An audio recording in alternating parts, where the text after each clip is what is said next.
Hi friends, kitchen queen ಚಾನಲ್ಗೆ ಸ್ವಾಗತ. ಇವತ್ತು ನಾನು ನಿಮಗೆ ಶೇಂಗಾ ಉಂಡೆ ಮಾಡೋದು ಹೇಗಂತ ತೋರಿಸ್ತಾ ಇದ್ದೀನಿ.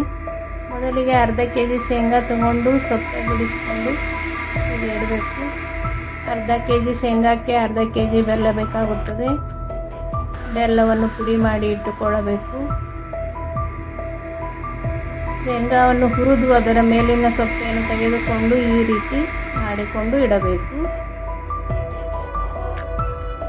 ಈಗ ಮಿಕ್ಸಿ ಜಾರನ್ನು ತೆಗೆದುಕೊಂಡು ಶೇಂಗಾ ಬೀಜವನ್ನು ಸ್ವಲ್ಪ ತರಿಯಾಗಿ ಮಿಕ್ಸಿ ಮಾಡಿಕೊಳ್ಳೋಣ.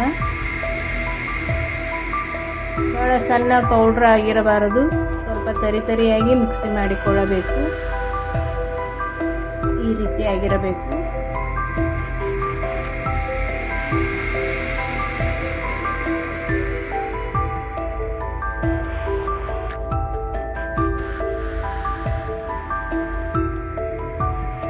ಈಗ ಗ್ಯಾಸ್ ಮೇಲೆ ಬೆಲ್ಲವನ್ನು ಆನ್ ಮಾಡಲು ಇಟ್ಟುಕೊಳ್ಳೋಣ.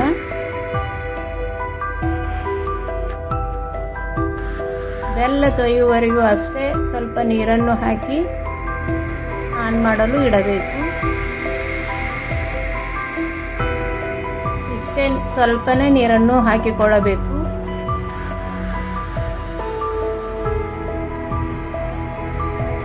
ಬೆಲ್ಲ ತೊಯ್ದರೆ ಸಾಕು, ಬಹಳ ನೀರನ್ನು ಹಾಕಿಕೊಳ್ಳಬೇಡಿ. ಇದನ್ನು ಚೆನ್ನಾಗಿ ಕುದಿಸಿಕೊಳ್ಳಬೇಕು.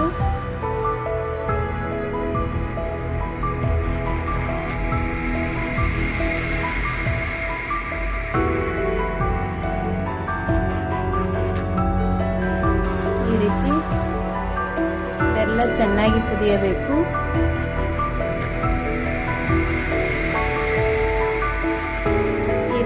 ಸ್ವಲ್ಪ ಕುದಿಯುವುದು ಕಡಿಮೆ ಆದ ತಕ್ಷಣ ಏಲಕ್ಕಿ ಪೌಡ್ರನ್ನು ಹಾಕಿಕೊಳ್ಳಬೇಕು.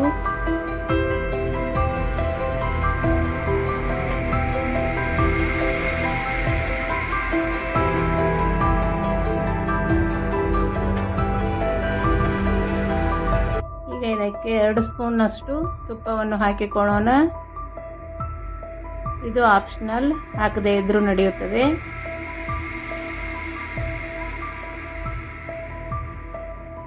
ಈ ರೀತಿ ಚೆನ್ನಾಗಿ ಕುದಿಸಿಕೊಳ್ಳಬೇಕು.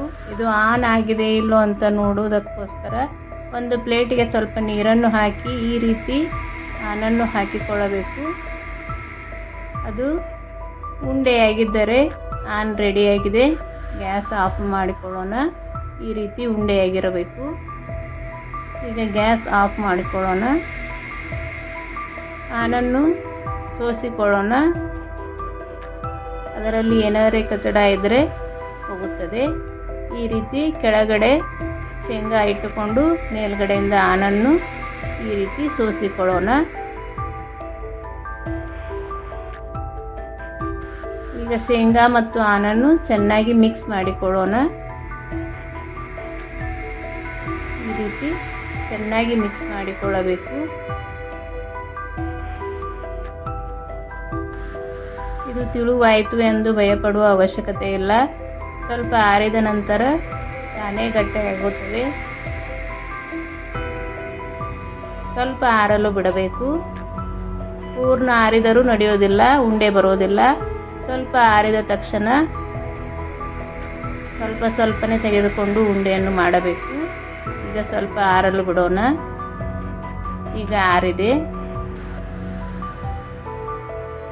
ಈ ರೀತಿಯಾಗಿರುತ್ತದೆ. ಈ ರೀತಿ ಗಟ್ಟಿಯಾಗಿರುತ್ತದೆ.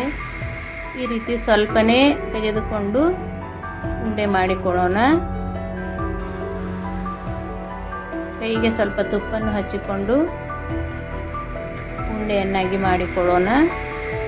ಈ ರೀತಿ ಉಂಡೆ ಕಟ್ಟಿಕೊಳ್ಳಬೇಕು.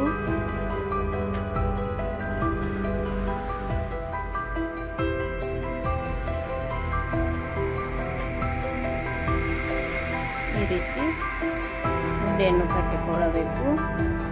ನಿಮಗೆ ಯಾವ ಸೈಜ್ ಬೇಕೋ ಆ ಸೈಜ್ ಉಂಡೆಯನ್ನು ಕಟ್ಟಿಕೊಳ್ಳಬಹುದು. ಈ ರೀತಿ ಸ್ವಲ್ಪನೇ ತೆಗೆದುಕೊಳ್ಳಬೇಕು. ಸ್ವಲ್ಪ ಬಿಸಿ ಇರುವಾಗಲೇ ಉಂಡೆಯನ್ನು ಕಟ್ಟಲು ಶುರು ಮಾಡಬೇಕು. ಪೂರ್ಣ ಆರಿದ ನಂತರ ಉಂಡೆ ಬರೋದಿಲ್ಲ.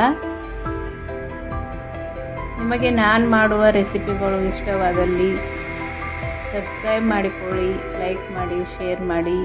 ನಿಮಗೆ ಇನ್ನೂ ಯಾವ ರೀತಿ ಅಡುಗೆ ಬೇಕು ಕಮೆಂಟ್ ಮಾಡಿ.